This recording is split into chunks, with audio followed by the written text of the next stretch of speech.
Donc la dernière fois, nous avions traité du chapitre 18 de l'Évangile selon saint Matthieu, et nous avions en particulier vu la question du scandale des plus petits, et traité de la pédophilie, qui est ce scandale des plus petits, de la peine que notre Seigneur envisageait pour ceux qui causaient ce scandale des plus petits. La peine était au-delà de la peine de mort, puisque notre Seigneur disait qu'il vaudrait mieux pour celui qui scandalise un de ses petits qu'on lui attache une meule d'âne autour du cou et qu'on le jette dans la mer. Donc pire que la peine de mort, c'est la damnation.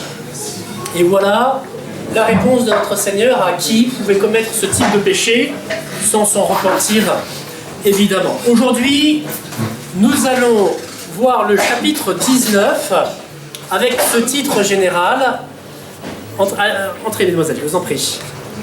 Avec ce titre général, la suite du Christ, être chaste, pauvre, obéissant et en plus heureux. Et avant de traiter ce sujet de la sequela Christi, de la suite du Christ, je vous propose d'aborder, ligne par ligne, ce chapitre 19. Or, quand Jésus eut achevé ses discours, au chapitre 18, il quitta la Galilée et vint dans le territoire de la Judée, au-delà du Jourdain. Géographiquement, donc, notre Seigneur était au nord, à la frontière de la Phénicie, en Galilée. Il descend au sud, en Judée, autour de Jérusalem, et il est au-delà du Jourdain. Il est donc en Transjordanie, en Jordanie actuelle.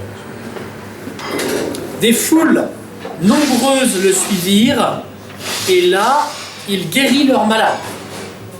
Donc ça fait un petit bout de temps que notre Seigneur fait des miracles, qu'il guérit en particulier des malades, et que les gens le savent, que quand il arrive quelque part, on vient se faire guérir. C'est plus efficace et moins coûteux que d'aller voir un médecin. C'est qu'on a des gens qui viennent et qui amènent avec eux des malades qui leur sont liés de leur famille ou des amis. Donc c'est vraiment les malades de la foule qui sont là. La foule n'est pas composée que de malades, mais ce sont les gens qui sont liés à la foule qui viennent. Des pharisiens l'abordèrent pour le mettre à l'épreuve. Encore une fois, c'est pas du tout la première fois. Si vous avez lu les chapitres précédents, on voit que notre Seigneur est régulièrement abordé par des pharisiens qui sont heurtés par l'enseignement que Jésus donne. Pour le mettre à l'épreuve. Donc c'est pas pour l'écouter tranquillement et essayer de découvrir quelle est la doctrine de notre Seigneur Jésus-Christ. Ce ne sont pas de simples auditeurs qui viennent avec docilité. Je vous rappelle que la docilité, qui est la qualité de celui qui se fait enseigner, c'est celle d'être enseignable. Tout étudiant, s'il y a encore des étudiants parmi vous, tout étudiant doit être docile vis-à-vis de ses professeurs. C'est-à-dire non pas leur obéir, la docilité n'est pas le mouvement de la volonté qui est mu par un ordre, mais le mouvement de l'intelligence qui reçoit le contenu de l'enseignement qui lui est donné. Ça se base bien sûr sur une confiance préalable, évidemment. Mais si on choisit un maître, un professeur, on lui accorde cette confiance qui est confirmée ou pas par la suite. Donc notre Seigneur, lui, ne trouve pas dans les pharisiens des auditeurs dociles. Que disent-ils ? Est-il permis à l'homme de répudier sa femme pour quelque motif que ce soit ? Ah, question intéressante. Déjà, vous notez que les pharisiens ne demandent pas « Est-il possible à la femme de répudier son mari pour quelque raison que ce soit ?» Parce que ça ne va pas se passer comme ça. Il est prévu que la femme, en effet, puisse se faire répudier, mais pas qu'elle répudie son mari. Et d'où vient cette question ? Elle vient qu'il y a, à l'époque de notre Seigneur, deux écoles en théologie morale, juive, qui enseignent deux choses différentes, en particulier sur le mariage. Celle du rabbi Hillel, qui est très large, laxiste on pourrait dire, et qui autorise le divorce pour un motif quelconque. Par exemple, un repas raté, la rencontre d'une femme plus agréable, plus mignonne que son épouse, etc. Pour plein de raisons intéressantes, quoi, qui sont parfois de réelles raisons de discorde dans les couples. Et puis, l'école de Shammai autorise donc la répudiation uniquement pour une faute d'inconduite. Que faut-il comprendre par ce mot d'inconduite? Inconduite, c'est-à-dire manquement aux obligations du mariage, adultère en fait. Donc si on constate que sa femme est adultère, à ce moment-là, on peut lui rédiger un libelle de répudiation pour la renvoyer. Et on demande à Jésus de prendre parti, c'est-à-dire de rentrer dans une querelle d'école afin de se positionner et de perdre, en fait, cette place que Jésus avait bien acquise jusqu'ici par son enseignement, qui était bien au-dessus des querelles d'école des commentateurs de la loi écrite, des commentateurs de la Torah, qui étaient des tenants de la loi orale. Certains d'entre vous ont entendu donc le Café Caté où nous avons évoqué un peu plus largement cette loi orale des Juifs qu'ils considéraient comme égale en importance à la loi écrite, aux 5 livres de la Torah, en particulier au livre du Lévitique, du Nombre et du Deutéronome, dans lequel on a des lois très précises pour le peuple juif. Mais les tenants d'une loi orale en rajoutaient. Et ils disaient, Dieu a inspiré les commentateurs qui ont rajouté des choses, qui ont enrichi, mais comme venant de Dieu. Ces commentateurs ont été commentés, et les commentateurs de ces commentateurs se retrouvent en les personnes, en particulier, de ces 2 chefs d'école du temps de Jésus, que je viens de nommer, Hillel et Shammai. Excusez-moi, c'est comme le Coran. C'est comme le Coran, tout à fait. On se retrouve, en fait, on ne devrait plus dire l'inverse, et le Coran, c'est comme les Juifs avec la Bible et un commentaire oral. Et dans le Coran, vous le savez, vous avez 2 sources de la révélation, le Coran lui-même, et puis les hadiths, c'est-à-dire tout ce que Mahomet a pu dire ou faire, qui a été rapporté par des témoins directs, lesquels les ont transmis à d'autres témoins de leur témoignage, selon une chaîne, le matn, qui jusqu'au terme où ces témoignages ont été mis par écrit 3 siècles après. Et ensuite, il y a des commentaires de la Sunna, donc la tradition qui est composée de ces hadiths et qui a une force très importante, au moins autant égale que celle du Coran, pour la composition du fiqh, du droit dans la charia. Et chez les juifs, donc, on retrouve la même chose. Alors on connaît mieux aujourd'hui ce que font les musulmans que les juifs, mais c'est la même chose. On avait donc un commentaire assez... Et puis qui trouve, dans la personne de ces 2 rabbis, comme un sommet qui va fixer les choses. Ces rabbis vont être mis par écrit dans leur enseignement par leurs disciples. Ça va donner la Mishnah, au temps de notre Seigneur Jésus-Christ. Et avec cette Mishnah et ces 2 écoles, Mishnah qui va être commentée par d'autres rabbis, on va avoir, à partir du 3e siècle, ce commentaire de commentaire qui va donner le Talmud.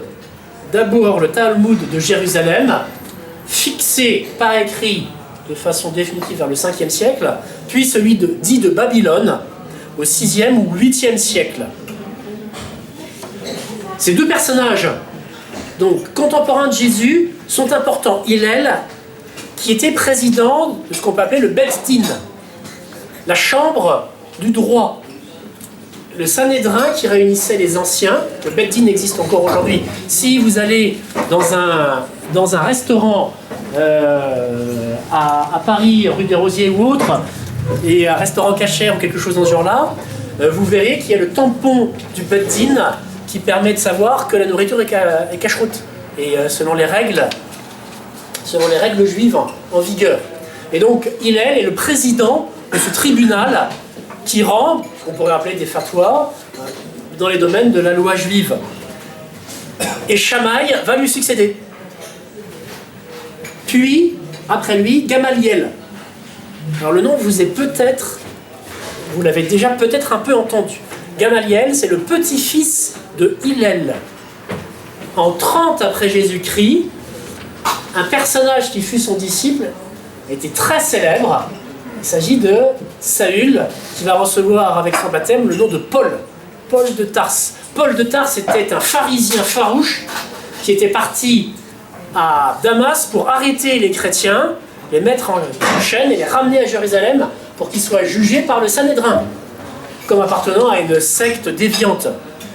Et il y allait, donc mandaté par le Sanhédrin, avec à sa tête Gamaliel. Et Gamaliel, comme petit-fils de Hillel, était plutôt de la branche libérale. Alors, on a dans les Actes des Apôtres un passage qui met en scène Gamaliel. Gamaliel est présent dans les Saintes Écritures. Je vous lis ce petit passage. Ils les firent comparaître devant le Sanhédrin. Il s'agit de Pierre et de... Il y avait au moins Pierre, alors, attendez, on va le voir après. Et le grand prêtre les interrogea, disant « Nous vous avions expressément défendu d'enseigner en ce nom, le nom de Jésus. Et voilà que vous avez rempli Jérusalem de votre enseignement et que vous voulez faire retomber sur nous le sang de cet homme. » Intéressant, hein? C'est ce que les Juifs ont dit au moment où Pilate leur disait qui va être libéré, Barabbas ou Jésus? Jésus. Et Pilate était surpris et les Juifs ont dit mais que son sang retombe sur nous. Et les apôtres ont pris sans doute un malin plaisir à redire aux Juifs par la suite, en effet, que le sang de Jésus retombe sur vous, mais sous quelle forme? Sous la forme d'un bain de régénération, bain du baptême, qui les sauve et qui les incorpore à Jésus. Pierre et les apôtres répondirent « Il faut obéir à Dieu plutôt qu'aux hommes ». Donc, loi extrêmement importante qui répond déjà à cette position à laquelle on a demandé à Jésus de répondre. Faut-il se positionner par rapport aux écoles des hommes ou par rapport à Dieu et à la loi qu'il a donnée? Donc il faut obéir à Dieu et pas aux hommes. Le Dieu de nos pères a ressuscité Jésus que vous aviez fait mourir en le suspendant au bois. Dieu l'a élevé par sa droite comme chef et sauveur pour donner à Israël repentir et rémission des péchés. Et nous sommes, nous, témoins de ces choses et aussi l'Esprit Saint que Dieu a donné à ceux qui lui obéissent. Exaspéré par ce qu'il venait d'entendre, il voulait le faire mourir. Mais, se levant dans le Sanhédrin, un pharisien nommé Gamaliel, docteur de la loi, vénéré de tout le peuple, ordonna de faire sortir un instant les hommes, donc Pierre et les apôtres. Et il dit, Israélites, prenez garde à ce que vous allez faire à l'égard de ces hommes-là. Car avant ces jours-ci, c'est levé Teudas qui se donnait pour quelqu'un, sous-entendu pour un messie ou un prophète. Environ 400 hommes s'attachèrent à lui et il fut tué et tous ses partisans furent dispersés et réduits à néant. Après lui, s'est levé Judas le Galiléen, à l'époque du recensement, de la naissance de notre Seigneur. Il souleva le monde à sa suite et lui aussi périt et tous ses partisans furent dispersés. Et maintenant je vous dis, ne vous occupez plus de ces hommes et laissez-les. Si en effet cette entreprise ou cette œuvre vient des hommes, elle s'effondrera, comme dans le cas précédemment nommé. Si elle vient de Dieu, vous ne sauriez l'abattre. Ne courez pas le risque d'avoir lutté contre Dieu lui-même. Très sage, hein, comme position. Ils se rangèrent à son avis, et ayant rappelé les apôtres, ils les firent battre de verges, et leur défendirent de parler au nom de Jésus, puis les relâchèrent. Eux donc s'en allèrent tout joyeux, parce qu'ils avaient été jugés dignes de souffrir des opprobres à cause du nom de Jésus. Et chaque jour dans le temple et dans les maisons, ils ne cessaient d'enseigner et de prêcher Jésus-Christ. Bon voilà, je vous ai lu ce passage un peu long des Actes des Apôtres, parce qu'il est réjouissant. D'abord, on y voit Gamaliel, petit-fils de Hillel, responsable du Sanhédrin, à l'époque où Pierre et les apôtres vont y passer, qui a formé Saint Paul. Mais souvenons-nous, Saint Paul, il vient quand même à Damas, non pas pour écouter tranquillement les chrétiens, hein, pour les enchaîner, les ramener à Jérusalem. Alors, maintenant, voyons la réponse de Jésus. Alors, est-ce qu'on peut renvoyer pour n'importe quelle raison ou il faut une raison grave? N'avez-vous pas lu que celui qui les créa au commencement les fit hommes et femmes?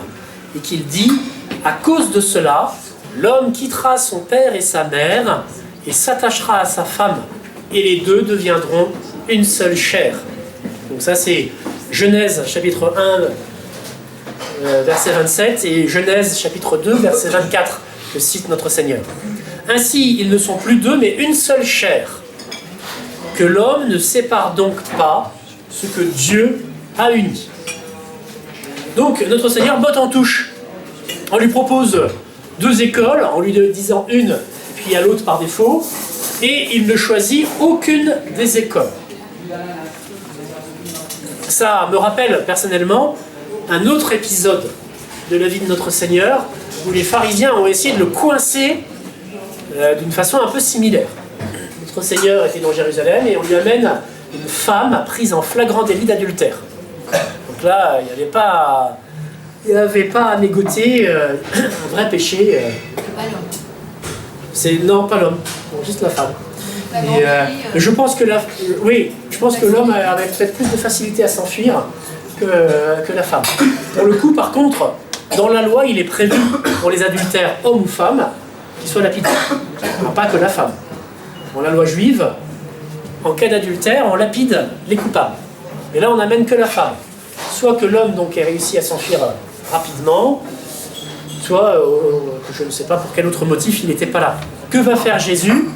Donc les apôtres, les pharisiens amènent la femme adultère en obligeant Jésus à prendre parti. Donc soit tu dis on applique la loi et on la lapide, soit tu es gentil comme d'habitude, mais alors là tu es contre la loi de Dieu.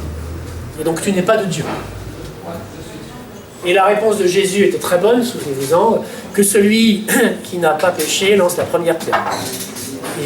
Et qui part en premier? Les vieux. C'est clair qu'ils ont plus de péché que les jeunes. Mais il est bien possible aussi que Jésus, en évoquant que celui qui est sans péché, visait plus particulièrement le type de péché de la femme adultère. Et que donc les vieux qui savaient, je pense au moins, ce que Jésus avait enseigné, celui qui regarde dans la rue une femme en la désirant a déjà commis le péché d'adultère, sont partis en se disant ok, bon j'y vais. Donc notre Seigneur avait trouvé une porte de sortie, une solution par le haut, c'est encore une fois ce qu'il va faire ici. Là. Donc il n'applique pas la loi qui prescrit la lapidation, Deutéronome chapitre 22 verset 22 et Lévitique chapitre 20 verset 10, et il revient à la loi initiale voulue par Dieu, à savoir que dans la Genèse, Dieu fait Adam pour Ève et Ève pour Adam. Et cette union d'Adam et Ève, qui a lieu avant le péché originel, Dieu les présente, ils se choisissent. Adam, en voyant Ève, pousse un cri d'admiration. Ah, celle-là, c'est vraiment la chair de ma chair, les os de l'os de mes os. Et donc, il la prend, voyant la beauté, et la beauté ontologique, pas simplement la beauté extérieure, d'Ève. La Genèse conclut, alors, c'est pour ça que l'homme quittera son père et sa mère. Et là, on voit que ça ne s'applique pas que à Adam et Ève, parce que Adam et Ève n'ont pas de parents. Ils ne peuvent pas quitter leur père et leur mère pour s'attacher l'un à l'autre, ils en ont pas. Ça, c'est bien cet enseignement que Dieu donne à l'occasion du récit de la présentation d'Adam et Ève, et donc de leur union, valable pour tous les hommes. Tous les hommes, l'homme quittera son père et sa mère, ainsi que sa femme, qui quittera ses parents, pour être unis, et les deux ne feront plus qu'une seule chair. C'est une image très claire de l'acte propre au mariage, qui est l'acte sexuel, d'union charnelle, des deux. Et Jésus va insister là-dessus. Ils ne font plus qu'une chair. Et donc si il n'y a plus qu'une chair, c'est comme s'il ne faisait plus qu'un. Et je ne peux pas séparer cette union qui est au-delà du simple contrat, comme on pourrait avoir un contrat entre deux personnes qui vont bosser ensemble dans un même bureau pendant un certain temps. C'est une union qui touche la personne et qu'on ne peut plus déchirer. C'est comme si on n'avait plus qu'une seule personne. C'est comme si on n'avait plus qu'une seule personne et que Dieu, rendant compte de cette unité de la personne, constatait qu'on ne peut pas couper une personne en deux. Le mariage crée cette unité des chairs, et donc cette quasi-unité de personnes, qu'on ne peut pas diminuer en coupant en deux les personnes, en séparant les époux. Donc on a dans la Genèse le principe de l'indissolubilité du mariage naturel. On n'a pas là un mariage religieux, c'est un mariage naturel, avant toute forme de cérémonie particulière qui rendrait cet aspect-là religieux. Il n'y avait pas de prêtre pour bénir Adam et Ève. Le mariage naturel est indissoluble. C'est pas simplement le mariage des chrétiens, et on n'a pas un espèce d'énorme boulet qu'on traîne derrière nous en nous disant on ne peut pas divorcer et dont le mariage est indissoluble. Pourquoi je suis chrétien? Vous voyez, pour reprendre la réflexion que les apôtres vont faire après. Alors, si c'est comme ça, c'est vraiment pas intéressant de se marier, quoi. Et tous les mariages sont indissolubles. Tous les mariages. Ceux qui ne sont pas baptisés ne sont pas tenus et ne peuvent d'ailleurs pas recevoir le sacrement de mariage. Le mariage en tant qu'il est un sacrement. Mais tout homme, toute femme a inscrit en lui, depuis Adam et Ève, donc dans sa nature, cet appel, cette aspiration intérieure à s'unir à une personne du sexe opposé. L'aspiration naturelle est bonne, voulue par Dieu. Elle se conclut par une union qui est donc, selon ce qu'on a vu dans la Genèse, indissoluble. Qu'on soit musulman, juif, protestant, athée, bouddhiste, mangeur d'hommes ou je ne sais pas quoi, quand on se marie, le mariage est indissoluble. Même si notre religion, notre société nous indique le contraire.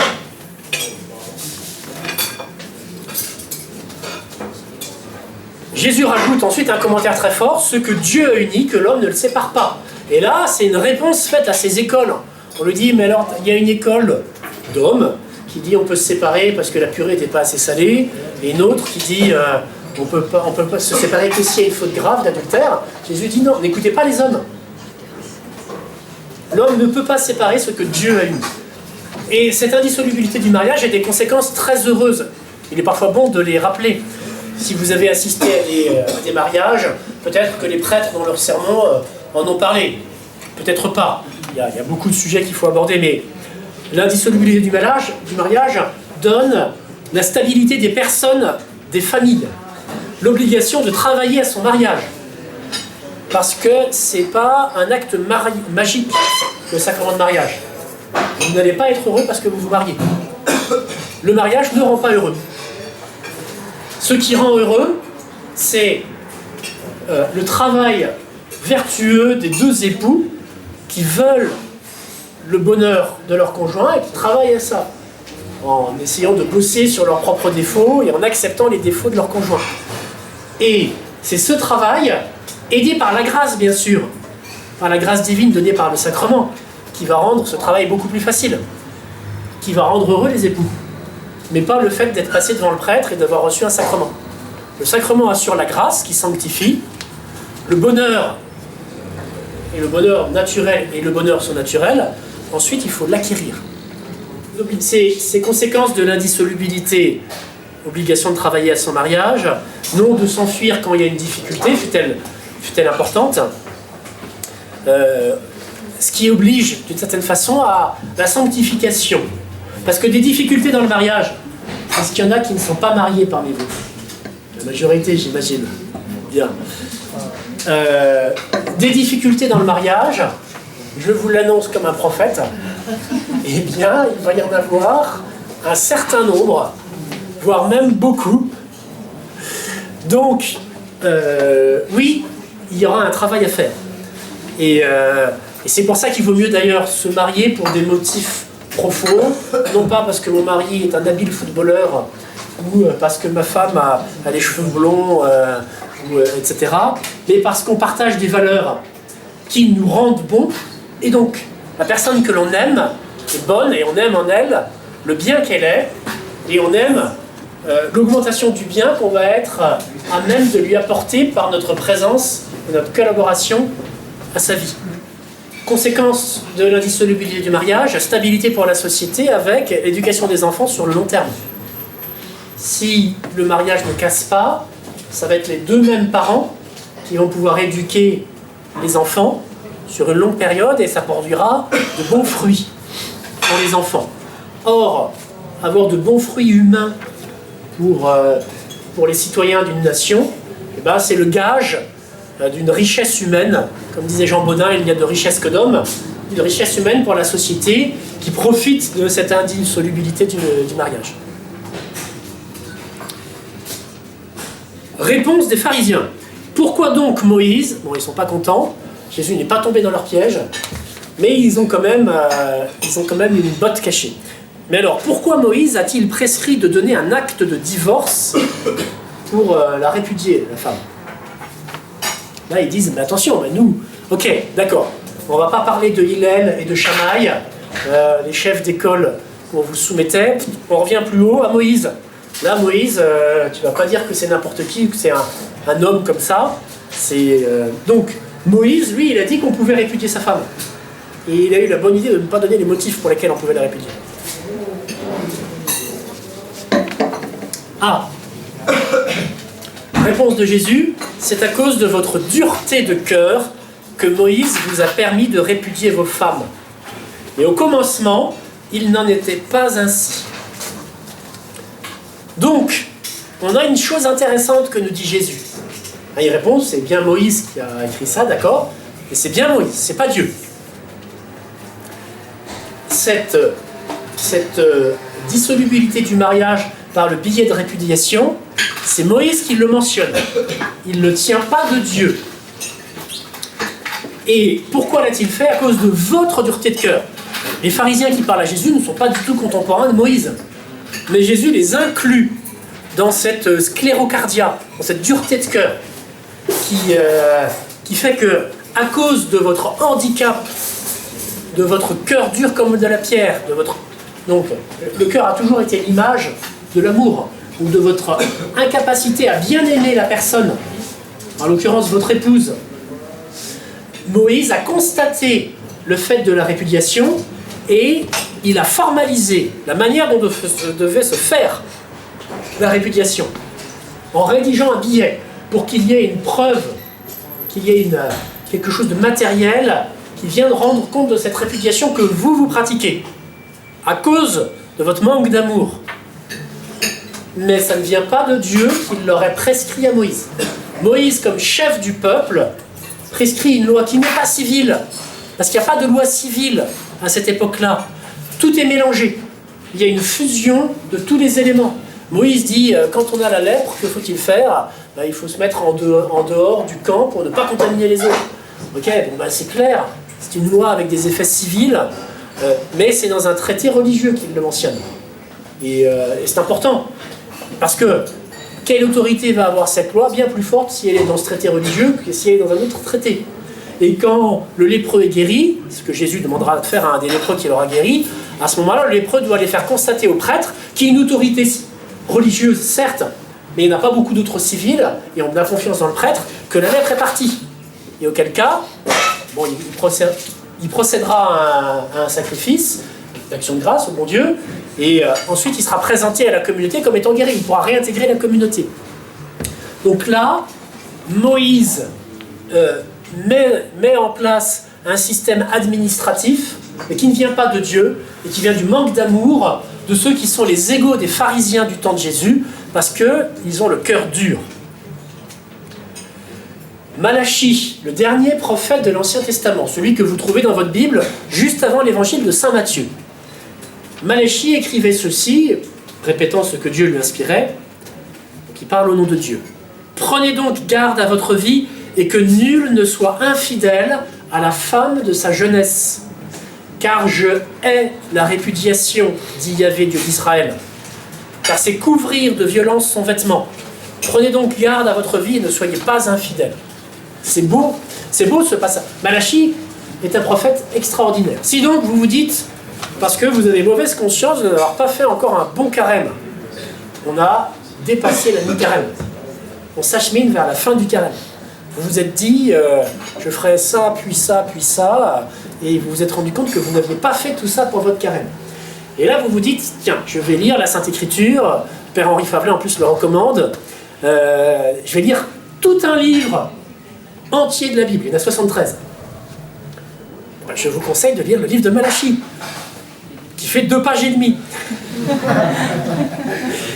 Et dans lequel vous trouverez plein de bonnes choses. Donc ce passage-là sur le mariage, une annonce du sacerdoce à venir, l'annonce de la messe qui sera célébrée en dehors qu'à Jérusalem et sur tous les lieux saints, qui seront les lieux où les prêtres iront pour la célébrer, l'annonce de la venue d'Élie, le retour d'Élie, c'est Jean-Baptiste qui va l'incarner, etc. C'est magnifique, Malachie. Donc, faites un superbe carême en vous astreignant à lire tout un livre entier de l'Ancien Testament, le livre de Malachie, par exemple.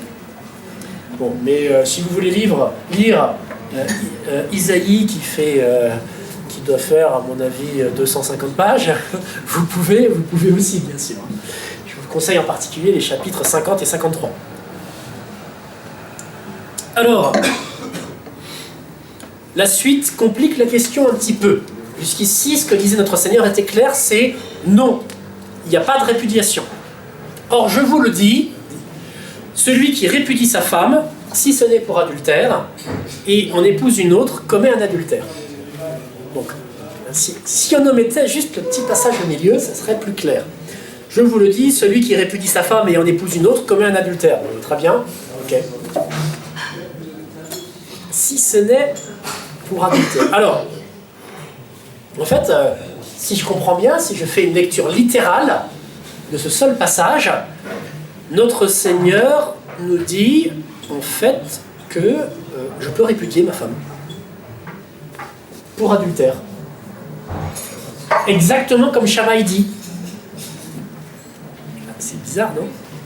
Parce que précisément, quand on lui a demandé de prendre parti pour une des 2 écoles, celle de Hillel qui dit pour une purée sans sel, tu peux répudier ta femme, ou celle de Shammai qui dit il faut avoir commis l'adultère, Jésus dit non, donc, en tapant sur la table qu'il n'a pas devant lui. Et on ne peut pas répudier sa femme. Et là, il nous dit quelque chose qui y ressemble. Alors, précisément, nous n'allons pas faire une lecture littérale. On va comprendre ce passage dans toutes les phrases que notre Seigneur vient de dire, parce qu'il y est inclus. Le mot, là, en l'occurrence, j'ai pris la traduction crampon, je donne un crampon, c'est porneia au grec. Impudicité, qui veut dire adultère quand ça concerne une personne mariée. Et porneia, le mot, voilà, vous doutez bien qu'il a donné en français le mot porno, pornographie, etc. Et là, en fait, cette impudicité, donc, qui peut être de l'adultère ou qui peut être autre chose si on n'est pas marié, mais notre Seigneur l'avait déjà évoqué dans l'Évangile selon saint Matthieu au chapitre 5, où il disait au verset 32, « Si quelqu'un répudie sa femme, qu'il lui donne un acte de répudiation. » Là, Jésus parle de l'existant, ce qui est connu par les Juifs, et moi je vous dis, quiconque répudie sa femme, hormis le cas d'impudicité, fait qu'on sera adultère avec elle. Et celui qui épouse une répudiée commet l'adultère. Jésus, dans le chapitre 5, disait déjà ce qu'il vient de dire ici, dans le chapitre 19, en incluant ce passage sur la porneia. C'est-à-dire qu'il y a une exception dans le cas d'impudicité, donc d'adultère. Comment comprendre la chose ?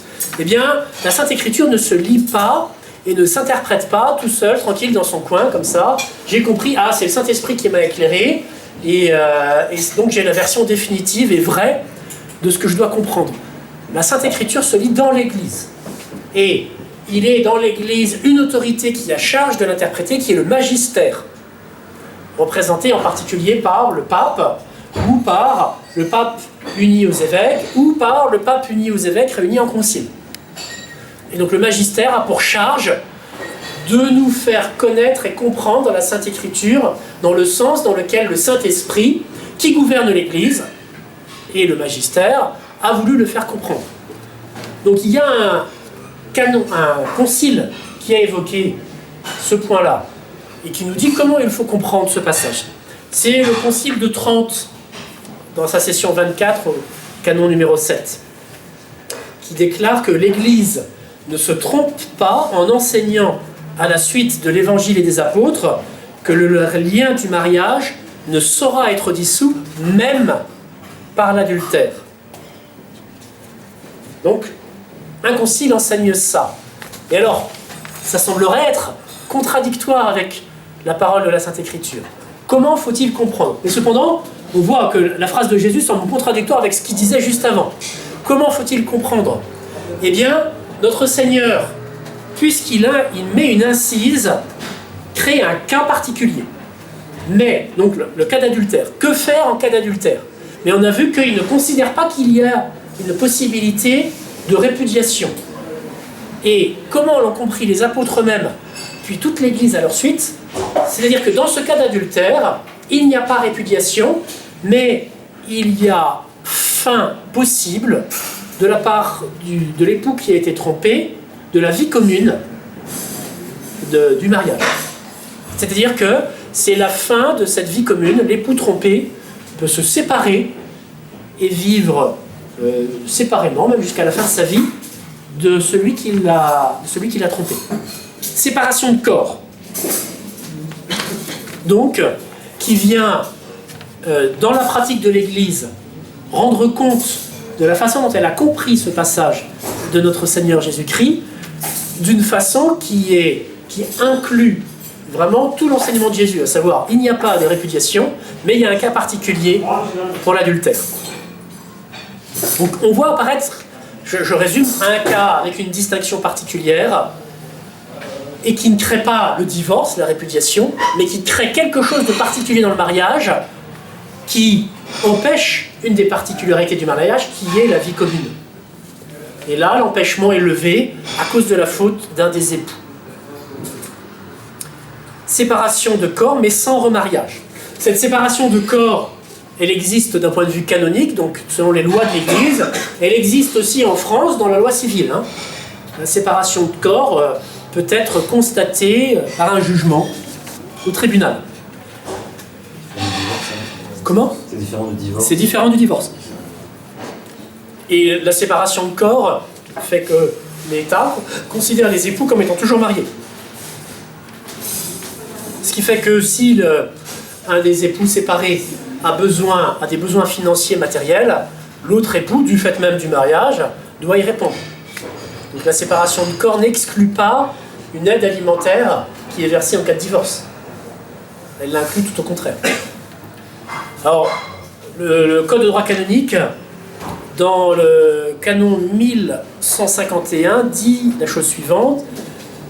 Les conjoints ont le devoir et le droit de garder la vie commune conjugale, à moins qu'une cause légitime ne les en excuse.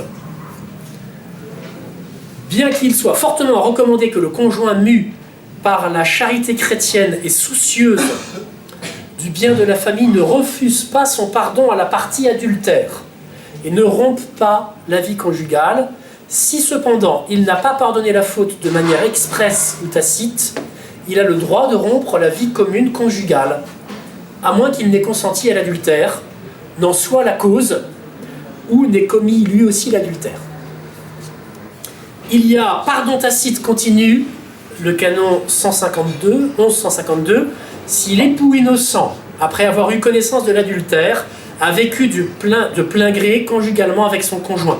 Tacite, il n'a pas dit « je te pardonne », mais en continuant à vivre, ça exprime le fait qu'il lui pardonne. Mais ce pardon est présumé si, pendant 6 mois, il a maintenu la vie conjugale et n'a pas fait recours auprès de l'autorité ecclésiastique ou civile. Ça veut dire qu'il a 6 mois pour agir, pour demander à ce qu'il y ait une séparation de corps. Si l'époux innocent a rompu de plein gré la vie commune conjugale, il déférera la cause de séparation dans les 6 mois à l'autorité ecclésiastique compétente qui, ayant examiné toutes les circonstances, estimera s'il est possible d'amener l'époux innocent à pardonner et à ne pas prolonger pour toujours la séparation. Et c'est du bon sens, et c'est tout à fait conforme à l'esprit de l'Évangile. Mais on n'impose pas à l'époux innocent de continuer à vivre avec celui qui lui a fait du mal. Le canon 1153 donne d'autres motifs pour la séparation de corps. Je vous les lis puisqu'on aborde le sujet. Si l'un des conjoints met en grave danger l'âme ou le corps de l'autre ou des enfants, ou encore si d'une autre manière il rend la vie commune trop dure, et il donne à l'autre un motif légitime de se séparer en vertu d'un décret de l'ordinaire du lieu, et même s'il y a risque à attendre de sa propre autorité. Un décret De l'ordinaire, de l'évêque. C'est-à-dire que si votre mari vous frappe, ou que si vous frappez votre mari, ça arrive aussi, voilà, vous pouvez fuir le domicile conjugal. Si votre époux frappe vos enfants, etc., vous pouvez soustraire vos enfants à votre époux en quittant le domicile conjugal. Si c'est un pervers narcissique qui vous détruit moralement, pas physiquement, même chose. Même chose. Donc la séparation de corps n'est pas un divorce, mais elle est bien possible, il faut le savoir. L'Église ne condamne pas, et même en fait des articles de droit, cette séparation pour protéger les personnes qui pourraient être victimes d'un malfaiteur. Bon, voilà, je ne vous lis pas tout, hein. Même s'il y a séparation de corps, il faut pourvoir au bien des enfants, à minima, et à l'éducation, et il faut toujours, si possible, que le conjoint innocent puisse pardonner, reprendre la vie commune. Et alors, ce que je vous dis là, avec ce code de droit canonique, donc la loi de l'Église, qui marque que l'Église a bien compris ce passage de l'Évangile comme ça, que Jésus parle d'une séparation de corps possible et non pas d'une répudiation en cas d'adultère, les apôtres l'ont compris aussi comme ça. Ah oui, pourquoi? Parce qu'ils disent, juste après ça, si telle est la condition de l'homme avec la femme, mieux vaut ne pas se marier. C'est-à-dire que si on ne peut pas divorcer jamais, même parce qu'elle fait mal la purée, je ne vais pas me marier, quoi. Donc, ils ont bien compris que le cas de pornéia qu'évoquait notre Seigneur Jésus-Christ ne donnait pas lieu au divorce possible à la répudiation, mais uniquement à une séparation. Pour eux, voilà, le fait qu'il n'y ait pas de répudiation possible rend le mariage odieux. Odieux. Là, vous comprendrez, dans l'époque moderne dans laquelle nous vivons, où les juristes considèrent d'une façon générale qu'on ne peut pas prendre un engagement qui nous lie pour toujours, que ce n'est pas conforme à la dignité humaine. Et donc le mariage est aussi un de ces engagements par lesquels on ne peut pas se lier pour toujours à un conjoint. Bien, ceux qui considèrent ça comme étant naturel, co-naturel à l'homme, ne pas s'engager pour toujours, et considèrent ceux qui croient que le mariage est indissoluble comme quasiment des pervers, quoi. Et n'ont pas envie dans ce cas-là de vivre ce que les époux chrétiens peuvent avoir à vivre. Cette fidélité, cette indissolubilité, etc. En fait, l'Église est beaucoup plus plein de choses que ce que l'on croit, parce que beaucoup de choses que l'on croit sur l'Église, que l'on a appris pas par l'Église, mais par des moyens, des canaux divers médiatiques, disent n'importe quoi, et je pense à un autre mot beaucoup moins poli que je ne dirai pas parce qu'il y a une caméra, disent n'importe quoi sur l'Église. Réponse de notre Seigneur face à ça. Donc les apôtres sont un peu égaux à eux-mêmes, hein. Dès qu'il y a un truc un peu compliqué, voilà. C'est réponse de notre Seigneur. Tous ne comprennent pas cette parole, mais ceux à qui cela a été donné. Vraiment, donc cette loi vient de Dieu, qui a créé l'homme pour ça, et ensuite qui éclaire l'intelligence pour le faire comprendre.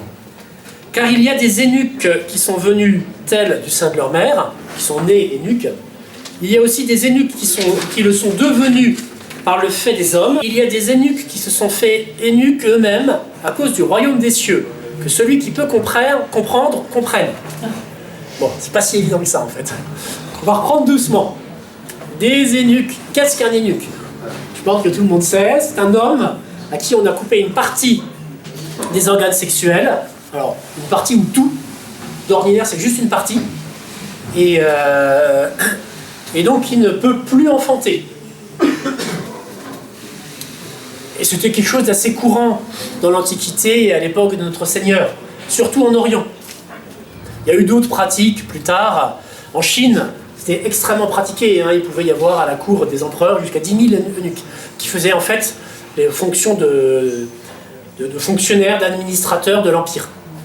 Je ne sais pas très bien pourquoi on prenait des eunuques plutôt que d'autres d'autres personnages mariés, mais c'était comme ça. Et donc, notre Seigneur dit on peut naître sans capacité à générer, par un défaut de formation physique. Donc il y a ceux qui naissent avec une malformation. Okay. Il y a ceux qui sont rendus eunuques par les hommes, bon, pour les mettre dans des harems. Et il y a ceux qui se sont fait eunuques eux-mêmes à cause du royaume des cieux. Alors, ça veut dire qu'il y a des gens qui, pour le royaume des cieux, au temps de Jésus, se sont coupés tout ou partie des organes sexuels en vue du royaume des cieux. La réponse est non. Parce qu'à l'époque de Jésus, à part 3 personnages dont on est sûr de la grande chasteté, voire de la virginité, pour 2 d'entre eux, il n'est pas pratiqué la virginité et cette chasteté parfaite vécue en vue du royaume des cieux, qui sera par contre, elle, très vécue, massivement vécue, dans le christianisme. Qui sont les personnages à qui je fais allusion, d'après vous?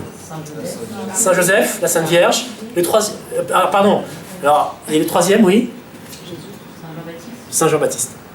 Jésus, bien sûr, notre Seigneur, évidemment. Saint Joseph, il peut y avoir un doute. Il peut y avoir un doute, peut-être a-t-il été marié avant d'épouser la Vierge Marie, et qu'il était veuf.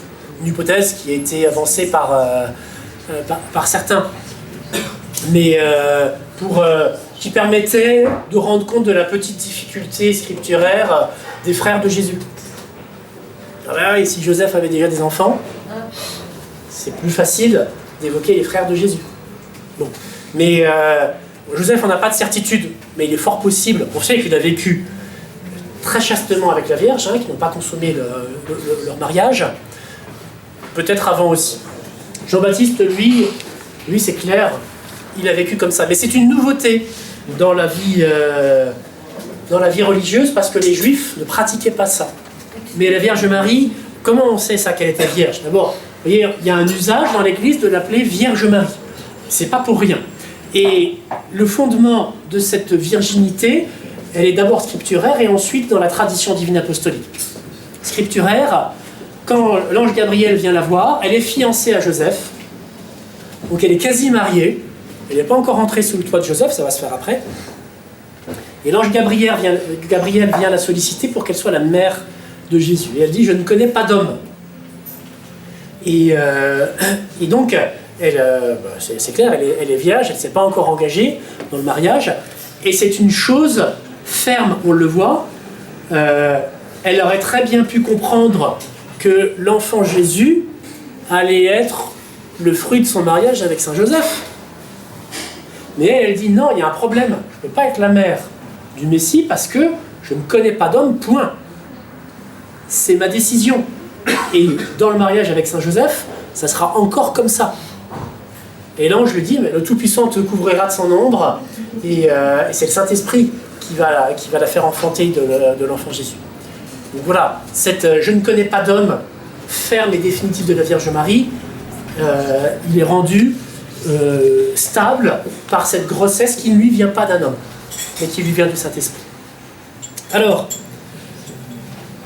donc, Jésus évoque des gens qui n'existaient pas à son époque, hormis la Vierge Marie, lui-même, Saint Jean-Baptiste, peut-être Saint Joseph. Mais il parle au futur, en fait. Et il vient annoncer qu'il va y avoir des eunuques, très rapidement. Saint Jean va être celui-ci. Saint Jean, il est jeune quand il est choisi par Jésus. Il doit avoir sans doute 16 ou 17 ans, dans cet âge-là. Saint Jean ne va pas se marier. Saint Pierre était marié. On parle de sa belle-mère. Mais Saint Jean ne va pas se marier. Il va rester vierge. Et il va être un des premiers à mettre en œuvre ce que Jésus dit. C'est-à-dire des eunuques en vue du royaume des cieux, non pas qu'ils vont se couper quelque chose, mais qui ne vont pas faire usage de la sexualité. Ils vont vivre une chasteté complète et parfaite en vue du royaume des cieux. Pourquoi? Parce qu'au royaume des cieux, comment va-t-on vivre? Va-t-on continuer avec nos corps glorieux quand on les aura recouvrés à la résurrection des corps? Va-t-on continuer à avoir des relations sexuelles avec nos époux et nos épouses? Non. Parce qu'on aura peut-être plusieurs épouses ou époux. Oui, le cas va être évoqué devant Jésus pour le bloquer sur les Sadducéens, on verra ça bientôt. Et si un homme meurt, une femme avait un mari qui meurt et elle épouse son frère, puis son frère, puis son frère, de qui sera-t-elle l'épouse au ciel? Au ciel, on n'épouse plus, dit Jésus. Le mariage, vous le savez, c'est pour la terre. On est marié jusqu'à la mort de l'un ou l'autre des époux. Au ciel, on vivra dans une relation d'amour qui inclura évidemment ceux avec qui on a pu se marier. Et plus on sera proche de son conjoint, plus on l'aura aimé ici-bas et d'un amour complet, d'un amour de charité, d'un amour chrétien, plus on sera proche de lui au ciel. Et plus ce lien sera fort encore là-haut. Donc c'est à la fois une bonne et... Enfin, c'est deux bonnes nouvelles. La bonne nouvelle, c'est que si vous aimez très fort votre époux, que vous l'aimez chrétiennement, vous resterez très proche de lui au ciel. La autre bonne nouvelle, c'est que si vous n'aimez pas du tout votre époux qui vous le rend bien, vous ne serez pas proche de lui au ciel. Alors, il sera quand même au ciel. Ben, on l'espère, et vous l'espérez pour lui. Mais comment? Oui, c'est ça. On se pardonnera tous nos agacements et nos trucs et nos machins qui font, vous savez, souvent un peu la matière des difficultés dans le mariage. Les principales difficultés dans le mariage, elles sont petites. Je voudrais rassurer ceux que j'ai peut-être effrayés en évoquant tout à l'heure ce qu'ils allaient rencontrer dans le mariage. Les difficultés sont petites, mais elles sont répétées par contre. Et au ciel, on se pardonnera tout ça. On vivra sans difficulté, parce que tout sera vu dans la vérité. La grandeur, la beauté, la vertu de son conjoint. Alors, Jésus dit ça à propos du ciel, justement. À la résurrection, les hommes ne prendront point de femme, ni les femmes de mari. Bon, on aura des liens d'un très grand amour les uns pour les autres, mais il n'y aura plus cet engagement du mariage. Mais pourquoi? Pour une raison très simple. Quelle est la finalité première du mariage? La procréation. Pourquoi la fin des temps viendra-t-elle avec tous les saints qui seront au paradis? Parce que le nombre des élus, que Dieu seul connaît, aura été atteint. Comment les élus s'ajoutent-ils aux élus déjà élus? Par des enfants qui naissent. D'où cette fonction des parents dans le mariage chrétien. Avoir des enfants, ça permet de faire des futurs citoyens du ciel. Et un jour, selon un critère qui lui est propre et qu'on ne connaît pas, Dieu dira, c'est fini. C'est bon, le ciel est rempli. Et ce jour-là, ça sera la fin des temps. Il n'y aura pas besoin de faire de nouveaux saints. Donc au ciel, on n'aura plus d'enfants. Voilà. Alors, mais cette chasteté, elle se vit dans tous les états. Dans le mariage ou dans la consécration à Dieu. Là, ce à quoi fait allusion Jésus, les eunuques qui se font tels en vue du royaume des cieux, fait allusion à tous les consacrés, vierges consacrées, prêtres, religieux, religieuses, qui vont vouer un vœu de chasteté parfaite pour être une image du monde à venir. Mais la chasteté que nous évoquons, elle doit être vécue dans tous les états de vie. Ceux qui ne sont pas mariés doivent vivre chastement. Ceux qui sont mariés doivent vivre chastement. Ceux qui sont consacrés doivent vivre chastement, mais chacun avec la chasteté propre à son état. Il n'est pas exactement la même. Mais pour tous, il y a la chasteté, c'est une vertu qui touche tout le monde. Alors, la chasteté, c'est quoi? Eh bien, c'est une maîtrise par la volonté éclairée par la raison, des mouvements de la sensualité, des appétits du corps, des appétits charnels qui nous font rechercher les plaisirs liés à la sexualité. Donc les plaisirs liés à la sexualité sont divers. Il n'y a pas simplement le pur acte sexuel, une pénétration du sexe masculin dans le sexe féminin. Il y a des plaisirs par la vue, par le toucher, par l'ouïe, etc. Et tous ces plaisirs qui sont liés et qui se complètent les uns les autres doivent être gardés par cette chasteté, par cette maîtrise de nous-mêmes, qui est une partie de la vertu cardinale de tempérance. Il y a 4 vertus, dont la tempérance. Chacun d'entre nous, nous devons la vivre.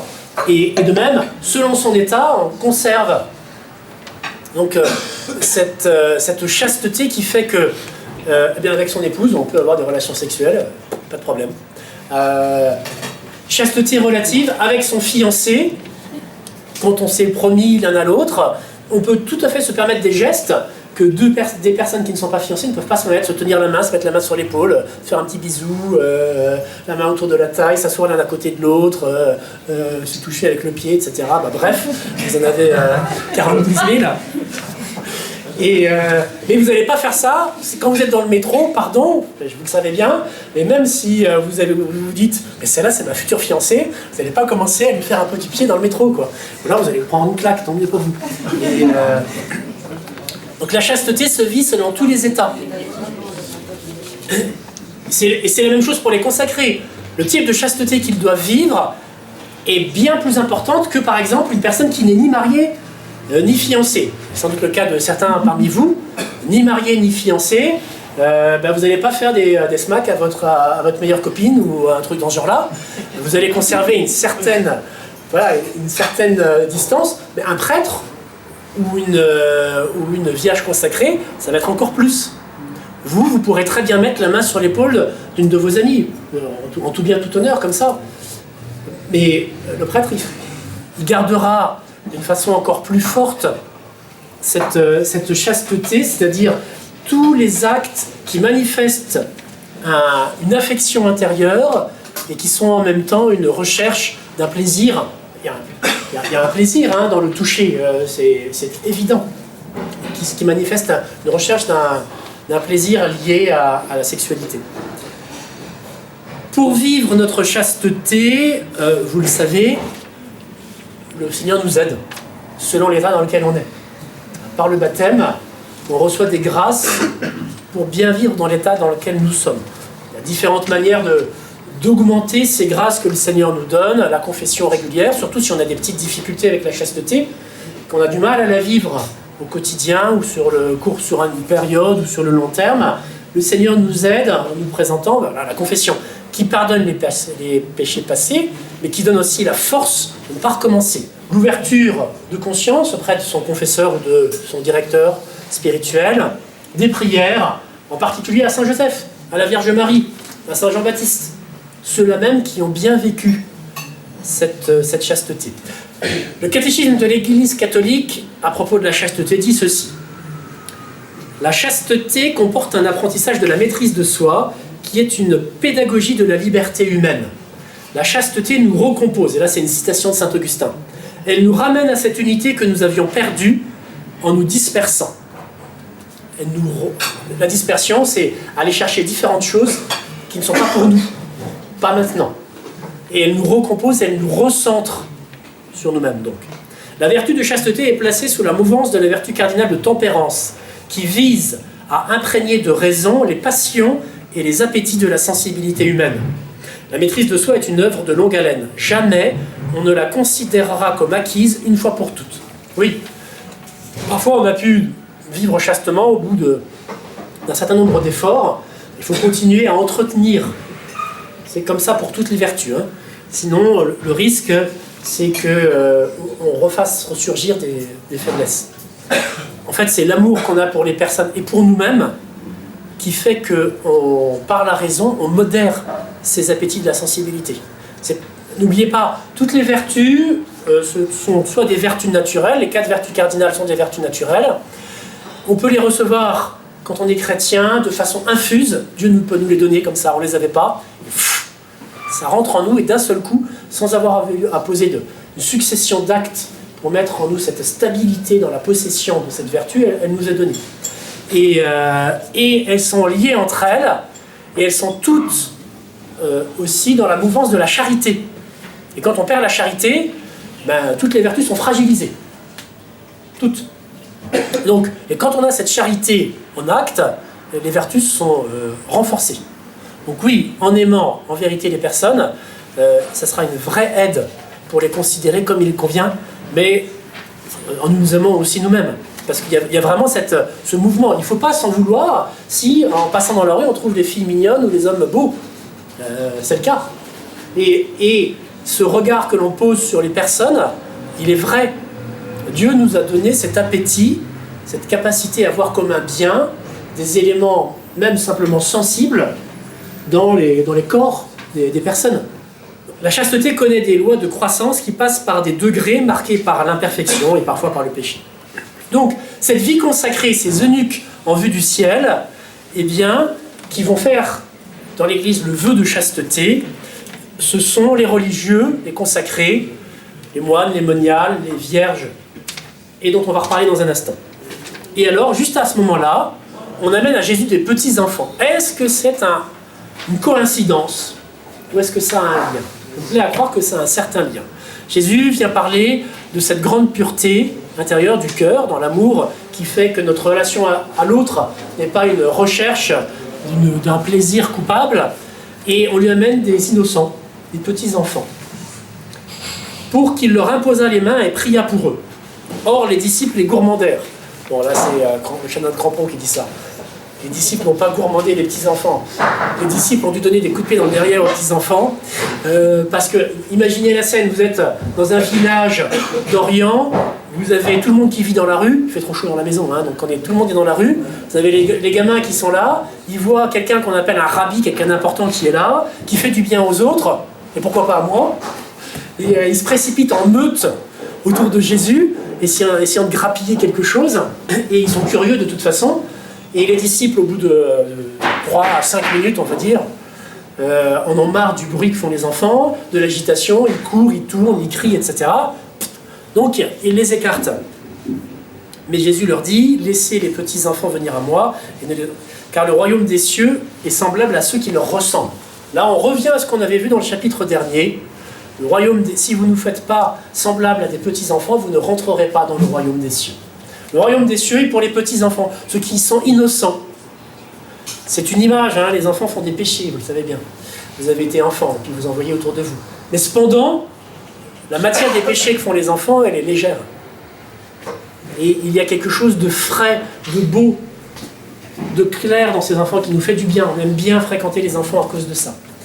Et Jésus dit, voilà, prenez modèle sur les enfants pour vivre. Et leur ayant imposé les mains, il partit de là. Voilà. Quelqu'un l'aborde et lui dit, Maître, que dois-je faire de bon pour avoir la vie éternelle? Pourquoi m'interroges-tu sur ce qui est bon? Un seul est bon. Que si tu veux entrer dans la vie, observe les commandements. Il lui dit, lesquels? Jésus dit, tu ne tueras point, tu ne commettras point d'adultère, tu ne déroberas pas, tu ne porteras pas de faux témoignages, honore ton père et ta mère, et tu aimeras ton prochain comme toi-même. Le jeune homme dit, j'ai observé tous ces commandements. Alors, dans certaines versions, depuis ma jeunesse, c'est rajouté. Que me manque-t-il encore? Jésus dit, si tu veux être parfait, va, vends ce que tu possèdes, donne-le aux pauvres et tu auras un trésor dans les cieux. Puis, viens et suis-moi. Lorsqu'il eut entendu cette parole, le jeune homme s'en alla attristé car il en avait de grands biens. Voilà donc ce qui a motivé le titre que j'ai donné à ce café caté d'aujourd'hui. Le jeune homme riche, la suite du Christ. Jésus dit à celui qui veut être parfait, il y a une solution. Et je présente un conseil. Non pas un commandement, mais un conseil. Suivre Jésus, être pauvre, donc vendre ses biens, les distribuer aux pauvres, être chaste, qu'on vient de voir là, et obéir, parce que si on doit suivre Jésus, on se choisit un rabbi, un maître, à qui on va devoir obéir. C'est donc là la matière des 3 vœux que prononcent les religieux dans l'Église. Et quand les moines ont voulu rendre compte de l'origine de leur vie, qui n'est pas d'institution scripturaire, Jésus n'a pas dit « Ah, puisque tu veux être parfait, rentre chez les bénédictins, non, chez les dominicains, et là, tu seras parfait, et tu iras plus rapidement au ciel. » Et Jésus n'a pas dit ça. Mais ça a été compris par ceux qui, plus tard, 3 siècles plus tard, ont commencé la vie religieuse comme le fondement de ce qu'ils vivaient. Jésus n'a pas institué le monachisme. Mais en donnant ces conseils, ces 3 conseils, il a donné la matière de ce qu'allaient vivre des millions et des millions d'hommes et de femmes dans l'Église depuis le IIIe siècle. Enfin, depuis le début du IVe siècle, 3 siècles après notre Seigneur. Alors, reprenons un petit peu cet échange avec le jeune homme. Que cherche-t-il? La vie éternelle. C'est sa fin. C'est un bon but, hein, ça doit être le nôtre. Et il sait, ce jeune homme, qu'il faut non seulement croire, mais aussi produire des œuvres charitables. Il ne suffit pas d'avoir la foi, une foi morte, mais une foi vivante par la charité. Et Jésus revient aux fondamentaux. D'abord, il redit les choses en place. Dieu seul est bon. Lui seul peut être la cause du bien, et la source du bien, et l'enseigner. Et la produire dans l'âme des hommes. Donc, le jeune homme doit considérer Jésus non pas simplement comme un rabbi, comme un homme, mais comme Dieu. Si vraiment il veut avoir la réponse à ce qu'il faut faire de bon pour aller au ciel, il doit considérer Jésus comme Dieu, parce que Dieu seul est capable de dire ce qui est bon, de faire le bien dans l'âme et d'aider l'âme à faire le bien à son tour. Donc d'abord, prends-moi pour Dieu, crois en moi. Puis observe les commandements.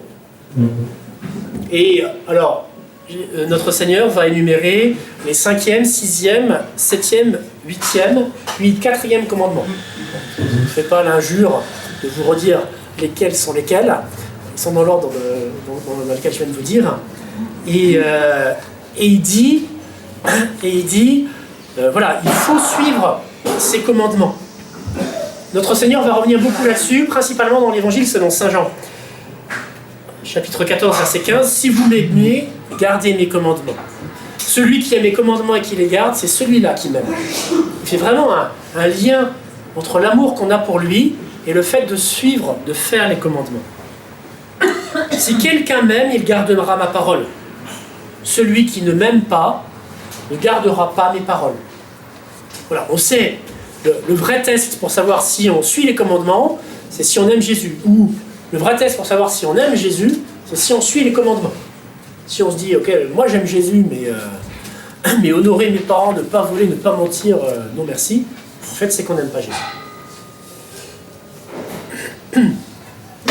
Avoir la vie éternelle, Jésus dit aussi, si vous gardez mes commandements, vous demeurerez dans mon amour, comme moi-même j'ai gardé les commandements de mon Père, et comme je demeure dans son amour.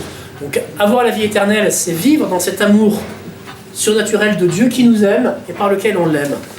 Pour avoir la vie éternelle, il faut suivre les commandements. Alors Jésus ne cite pas tous les commandements. Je vous ai dit 5, 6, 7, 8, puis 4e. Le 9e et le 10e, ce sont des redites, un petit peu, hein, des péchés en pensée qui ont trait au 6e et au 8e commandement. Mais il ne nomme pas les 3 premiers commandements qui ont trait à Dieu. Dans les 10 commandements, les 3 premiers sont sur Dieu. Tu adoreras Dieu seul, tu prononceras le nom de Dieu avec respect, tu sanctifieras le jour du Seigneur, et puis les autres sont pour les hommes. Et là, il ne nomme que les commandements ayant trait à l'homme. Pourquoi? Mais parce que sa petite introduction en disant Dieu seul est bon incluait ces commandements. La référence, c'est Dieu. Tu dois considérer Dieu comme étant bon, et donc l'aimer et le servir, etc. Le jeune homme dit qu'il a observé tous ces commandements, et qu'est-ce qui lui manque? Il a conscience qu'il lui manque quelque chose. Et Jésus lui dit, ben voilà, l'observation de tes commandements te rend juste, mais ne te rend pas nécessairement parfait. Donc, si tu veux la perfection, voilà les 3 conseils que je te donne. Chasteté, pauvreté, obéissance. Le premier, c'est le plus facile, la pauvreté. Vends tes biens et donne-les aux pauvres. Ce qui assure une pauvreté complète. Hein. Jésus dit, vends tous tes biens. Il ne te reste rien du tout. Après, tu deviens pauvre toi-même. Donc tu as intérêt en effet à aimer les pauvres parce que c'est ce que tu vas devenir. Et c'est le plus facile. Pourquoi? Parce que les biens matériels sont des biens extérieurs à nous. C'est pas nous. Les 2 autres conseils que Jésus va donner sont beaucoup plus compliqués. Le deuxième, c'est la chasteté. On renonce aux biens du corps, qui sont naturels, qui sont légitimes. Légitimement, nous aimons des personnes d'un amour tel que nous voulions que cet amour se prouve en un don complet et total de nous-mêmes, qui inclut la relation sexuelle, le don des corps, de sorte que les 2 corps ne fassent qu'un seul. La chasteté, elle n'est pas explicitement posée là. Elle est inclue dans le « suis-moi ». C'est-à-dire que, prenons l'exemple de Pierre. Pierre est marié. Pierre a une coopérative de pêche avec 3 associés, dont son frère, et Jacques et Jean. Et Pierre est marié, il a une belle-mère, enfin non, il a une belle-mère, bref. Et quand Jésus l'appelle et lui dit « suis-moi », Pierre quitte tout. Et l'évangile dit bien tout, et suit Jésus. Et donc il abandonne tout, même sa femme. La chasteté, elle est pour tout le monde, hein, bien sûr. Et là, Jésus dit, en me suivant, vous ne pouvez plus vivre la vie de mariage. C'est pas possible. Tu ne peux pas venir avec ta femme, tes enfants, etc. Le type de vie, vous voyez les 12 apôtres qui vont suivre Jésus, toujours, tout le temps. Jésus n'a aucun endroit où dormir. Il dort dehors, il dort accueilli par des gens, il mange ce qu'on lui donne, il multiplie les pains parfois pour manger, il est chassé de certains endroits, on essaye de le tuer. C'est pas une vie pour un couple et pour élever des enfants, ça. C'est impossible. Jésus ne demande pas aux apôtres de venir avec leurs femmes ou de se marier. Dans le type de vie dans lequel il les appelle, c'est « suis-moi », point. Donc vous voyez, ces 3 conseils sont, pour l'un d'entre eux, assez implicites. De même, l'obéissance, hein, elle n'est pas dite comme telle. Et c'est le plus important des 3 conseils. L'obéissance, avec le vœu ou avec le conseil de chasteté, on se sépare, on abandonne les biens du corps, les biens sensibles. Mais avec le vœu d'obéissance, c'est les biens de l'âme qu'on abandonne. Ma volonté propre, de faire ce que moi je veux. Maintenant, je ferai ce que Dieu veut, via la voie de mon supérieur. Et ce sont les biens les plus importants. Là, je vous parle d'expérience, comme religieux, qui est voué ces 3 vœux, mais je dis ce que tous les religieux disent, des 3 vœux, lequel est le plus dur? C'est pas la chasteté, c'est l'obéissance. La chasteté, évidemment, implique régulièrement des combats.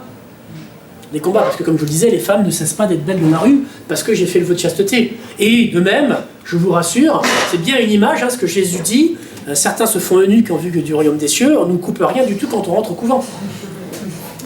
Et donc la chasteté est certes l'objet l'occasion d'un combat, mais c'est pas la chose la plus dure.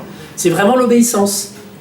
Ces 3 conseils qui sont adressés par notre Seigneur à tout le monde et qu'il faut vivre, rendent heureux. Et ça, c'est aussi un témoignage que je veux vous faire. C'est valable pour les religieux, les consacrés, bien sûr, mais ça sera valable pour chacun d'entre vous à mesure que vous vivrez ces éléments. Vous êtes obligés, comme chrétiens, de vivre les commandements. Vous n'avez pas le choix, entre guillemets. Vous devez suivre les 10 commandements. Vous n'êtes pas obligés de suivre ces conseils. Et à mesure que vous les vivrez, et vous feront rentrer dans une perfection de vie qui vous rendra heureux. Parce qu'ils seront la preuve que vous aimez Dieu, parce que Dieu, parce que vous l'aimerez, vous aimera encore plus qu'il ne vous aime déjà. Parce qu'ils vous détacheront de tout ce qui est intrinsèquement lié à votre nature humaine terrestre pour vous attacher à Dieu, à l'état d'après dans lequel vous vous trouverez après votre mort. Les conseils que notre Seigneur présente ici sont l'antichambre, l'entrée, le premier pas dans le ciel. Bon, mais le jeune homme, par contre, s'en va triste et pas heureux. Pourquoi? Parce qu'il refuse de vivre ça. Pas l'obéissance, pas la chasteté, mais la pauvreté. La pauvreté, pour lui, c'est le plus dur parce qu'il était riche. Et là, notre Seigneur le dira ensuite, hein, il est plus dur à un riche de rentrer au ciel qu'un chameau de passer par le trou d'une aiguille, tout de suite là. Mais il va constater que la richesse crée un attachement plus grand. Il y a bien sûr des pauvres qui sont riches en esprit, c'est-à-dire qui veulent de toute leur force être riches, qui détestent les riches parce qu'ils voudraient être riches et puis qu'eux sont riches et pas eux, qui dès qu'ils voient quelque chose qui leur plaît, bavent d'envie et ils sont tristes dans leur cœur parce qu'ils ne le possèdent pas. Ces gens-là ne sont pas pauvres, ils sont riches.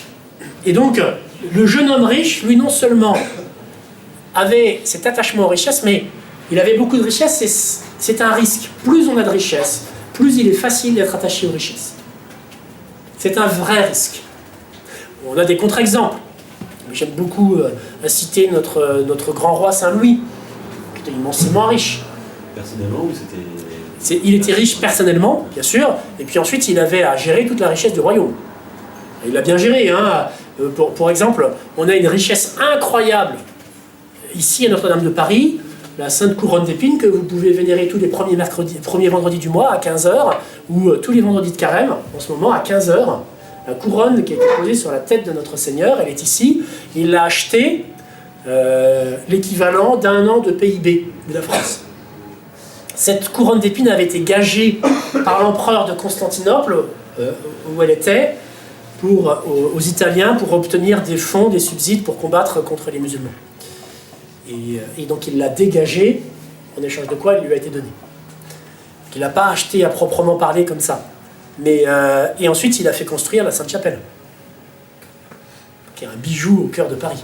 Je vous conseille, j'imagine que la plupart d'entre vous, sinon tous d'entre vous, êtes parisiens. Si vous n'avez pas visité la Sainte-Chapelle, c'est une belle chose à faire. Les saintes reliques de la Passion ont été amenées une fois depuis la Révolution de la Sainte-Chapelle. C'était en 1997 pendant les JMJ de Paris, à l'occasion de la venue du pape Saint Jean-Paul II. Et elles avaient été apportées du trésor de Notre-Dame de Paris à la Sainte-Chapelle. Et depuis, ça n'a pas été réitéré. Mais voilà, tous les vendredis de carême, 15h, Notre-Dame de Paris, allez embrasser le clou, un morceau de la Sainte Croix et la Sainte Couronne d'épines de notre Seigneur. La richesse voilà, est vraiment difficile. Donc, voilà, le jeune homme s'en allait attristé, je vous le dis, un riche rentrera difficilement dans le royaume des cieux. Bon, c'est le cas. Donc, celui qui est plein d'avarice, la Sainte Écriture dit que l'avaricieux et l'avare est un idolâtre. Parce qu'en fait, il transforme l'argent en son Dieu. Il n'a pas envie de prêter, encore moins de donner, évidemment. Et bien sûr, il y a des exercices à faire si on est riche. Qui peut donc être sauvé, disent les apôtres? Jésus leur dit, c'est impossible aux hommes, mais tout est possible à Dieu. Voilà. Dieu seul nous sauve. Mais Dieu nous indique les moyens pour être sauvés. Alors Pierre, prenant la parole, dit, voilà que nous avons tout quitté pour vous suivre, qu'en sera-t-il donc pour nous? Saint Pierre dit, ok, génial, les pauvres, ils vont rentrer au ciel, nous, précisément, moi j'avais 2 barques, une femme, une maison, etc. Qu'est-ce qui va m'arriver à moi? Et Jésus répond, au renouvellement, donc à la fin des temps, le Fils de l'homme siégera sur son trône de gloire, et vous qui m'avez suivi, vous siégerez aussi sur 12 trônes, et vous jugerez les 12 tribus d'Israël, donc l'Église. Quand nous pénétrons au jugement, on dit que Saint Pierre, qui a les clés du ciel, est le portier du ciel, et on le trouvera à la porte. Et il nous ouvrira, il ne nous ouvrira pas. Mais au jugement dernier, pareil, les 12 apôtres seront là, autour de Jésus, pour juger tous les membres de l'Église.